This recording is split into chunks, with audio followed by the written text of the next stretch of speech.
৪৭ বছর বয়সেই নিভে গেল নেটফ্লিক্সের জনপ্রিয় সিরিজ এমিলি ইন প্যারিসের সহকারী পরিচালক দিয়াগো বোরেলার জীবন প্রদীপ। গত ২১ আগস্ট শেষ দৃশ্যের শুটিং চলাকালীন সেটেই মৃত্যুর কোলে ঢলে পড়েন তিনি।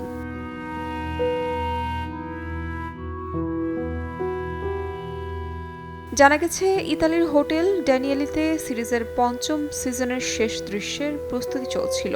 ঘটনাস্থলেই আকস্মিক হৃদরোগে আক্রান্ত হন তিনি। দ্রুত চিকিৎসক ডাকা হলেও ফেরানো যায়নি এই নির্মাতাকে।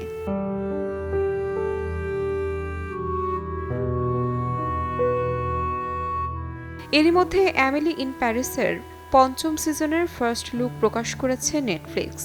লিলি কলিন্স অভিনীত সিরিজটির নতুন সিজন মুক্তি পাবে আগামী ১৮ ডিসেম্বর।